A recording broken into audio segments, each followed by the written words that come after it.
In this video, we're going to explore inline searching with a Bible and a non-Bible. Now, I've already opened up a Bible at the right, New American Standard, and at the left, I've opened up the Bible Knowledge Commentary. You can use any resource for this training video. Now, to access the inline searching, you must locate on the book's toolbar the search icon. You can see them both notated here. Now, let's start with our Bible. Let's go ahead and click the inline search icon. Now, as soon as it opens up, you'll see a modification to your window. A whole section has just been opened up. Now, in a Bible, you're going to have three options. If you start at the top left, you click here, you can see that there's a basic search, a Bible search, and a morph search at the time this video was made. Currently, we're set for Bible. Now, Bible has a couple search options. You can click all Bible text, and if we click that, you can see this gives us access to not only searching the Bible, but search fields, solid colors, notes, etc. So you can be very specific in what you're searching. Then to the right of that, we can search all passages, but if we click it, we can actually type in a custom verse range. So if I only wanted to search the book of Ruth, I can type in Ruth. Then Logos will give me this option, Ruth Bible, save.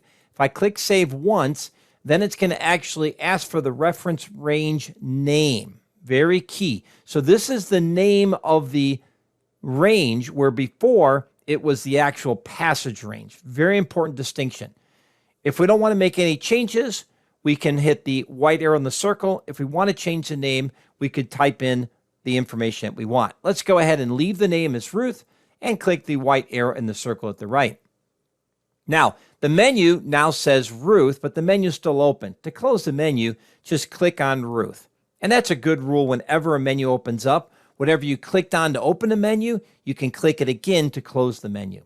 Now, below this, we have the search box. Now, we could type in the name Ruth, and notice that several menu options appear.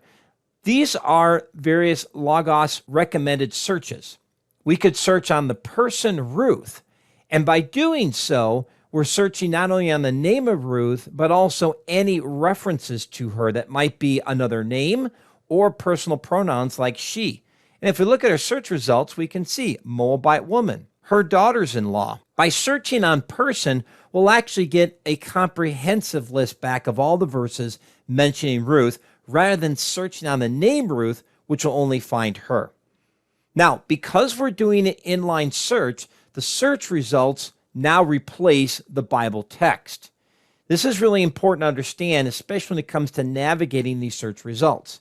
Now, over to the right, we have the vertical scroll bar, and that's a quick and easy way to move the bar to the top to get to the first cross-reference. You can also use the triangles at the top and bottom for a little more precise control. And apparently, Ruth 1:4 is the first time Ruth is mentioned in the book of Ruth. Notice you also have the navigational tools located right here. Now, if we click the button labeled verse, we can move from article, book, chapter, verse, and search result. We can use the up arrow and down arrow to navigate our search results. So right now we're at 1:4. Let's click the down arrow. And as we click the down arrow, we start moving from 1:4 to 1:6 to 1:7 to 1:8, etc. Now, you may notice that as you click on the search results, you have to click it more than once. So what's going on? So here we are at Route 216, and notice I have 1, 2, 3 highlights in yellow. So I have to click on the arrow 1, 2, 3 times before Logos is going to go to the next verse. This can be quite annoying. So I recommend instead of search results, let's go by verse. Now, if we click the arrow once, we immediately go to verse 18, we go to 19, and 20. So understand that the verse is going to move you from verse to verse, but search result is going to move you from highlight to highlight within the passage. So very important distinction to be aware of. I really don't see the need within a Bible inline search to navigate by article, book, chapter, but explore those for your own interest. Now, once you're done using the inline Bible search, you need to close it. To close it, you need to click here, not here. This one has to do with the location of where you're currently at. That's the location bar, and that's really handy. So let's click this X at the top. And now our search results from our inline search have been removed and we're back to our verse. Notice though, we're in Route 220, so it remembers the last hit, so to speak, that you were looking at. Now let's click the inline search again, and this time instead of Bible, let's click on Basic. Now notice we're still in the Bible, but it's a basic search. And if we click all text and expand search fields, we now have some more options. Let's click on Basic now at the top left, and let's click on Morph. With the Morph search, you now can search on morphology. Now, the easiest way to begin searching morphology is to press the @ symbol on your keyboard.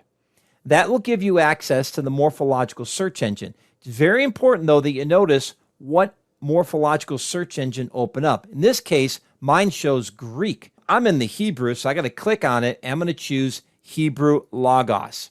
Now, I can begin to create a morphological search. So let's say we search on a verb. So I'll click verb.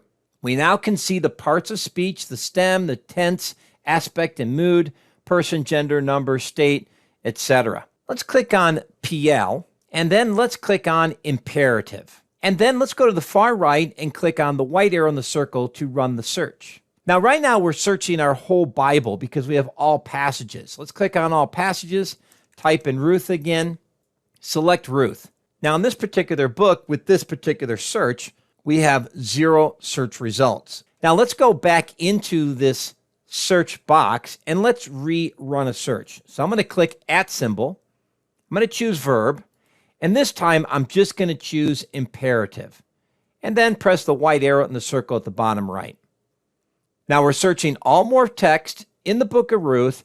And now we have all the commands that are in the book of Ruth.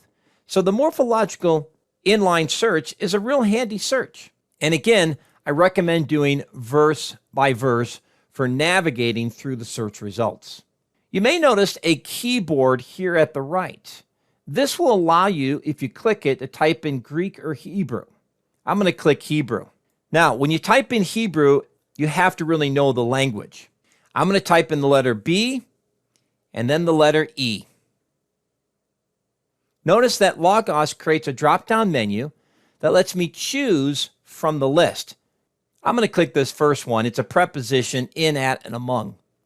Notice that Logos inserted the lemma colon and put the preposition in there. Now I'm searching based on the Hebrew. So you can search based on the original language as well. Now with the inline search, be aware of these other options listed right here. You can chart your search results by clicking on the chart icon, and the chart window is open at the left. I'm going to click the X on the tab to close it. And you can also click the Send To. Notice that we can send our search results to a bibliography document, a passage list, capturing all our Bible passages from our search results. We can open up a separate search panel so we can get out of the inline search window. We can also create a visual filter document that would create a special highlight based on our search criteria. And then we can also do a word list document. Let's click there. Now here's our word list. Now at first it looks like there's nothing there, but if we scroll with the horizontal scroll bar to the right, now here's the card front. Now this card front is at the far right compared to our number count at the far left. So I'm going to left click on card front and begin to drag that to the left so that it's closer to the count. Now I can see the count next to the card front, and we can see what's going on. 21 times it was translated in, or 3 times on, 2 against, etc. So I now can see the English translations that were used for this particular preposition. That's real handy. Let's go ahead and click on X to close this window. The benefit of the inline search for your Bible is for you to quickly run search results and have the search results stay within the window. In the inline search result window, you have the verse location listed twice. First, next to the Bible translation, and then the one in gray. The one in gray is the one you want to click on. Now, if I click it, notice what happens. A new Bible window opens up. This way, I can continue to look at my search results, and now I can navigate to the full context in my preferred Bible. Let's go ahead and click on the X on the tab. So that concludes the basic overview of your inline search. Let me go ahead and close now the inline search window by clicking here on the X at the top right. Now let's explore the inline search with a book, a non-Bible. So let's click on the inline search, and there you go. Notice that there are no search options. It's automatically a basic search. You still have the all text capabilities and the all passage capabilities. Now be aware with the inline search, there's two options, all text and all passages. If you click on all text, I recommend clicking and expanding search fields. This will let you know the specialized search fields that you can search. This can be really handy in looking for specific information in specific places in the book. For example, searching just the footnotes. Let's click on all text to close the window. Next, let's click on all passages. Now, you may think, why would I search all passages? But when you're in a commentary, like the Bible Knowledge Commentary, which has been indexed with Bible passages, we can search a particular section within the commentary. So if I type in Ruth and click on Ruth, I am now searching only the commentary section of Ruth. This is really powerful. Let's say I want to search for Naomi. I can type in Naomi. As you can see in the search results, we have what we just typed in, Naomi, and then we can search on these special tags. Let's choose Naomi person and see what happens. Because we're in a book and not the Bible, even though this option came available to us, look at our search results. The reason it's 0 is because you can't search on persons in a non-Bible book. Let's go ahead and click in the search box, get the drop-down menu. Notice I didn't have to delete it, and I'll click on Naomi. Now I get search results because I'm searching for the text within that book. And if I go up to the top, I'm still in the book of Ruth. All my search results are related to the book of Ruth and only the book of Ruth. This is a very powerful feature, having the capability to search only certain sections of the commentary. I love that feature. Notice you do have the keyboard selector, so if this commentary uses Greek or Hebrew, you can search that on as well. Let's click the Send To document. Notice that we have a few less choices, but we can send to a bibliography, search panel, visual filter, and word list document. We don't have a passage list option. So in review, you do have inline search capabilities with non-Bible books, though they are a little bit limited, but nevertheless still very helpful. Let's go ahead and close the inline search by clicking on the X to close the inline search located here.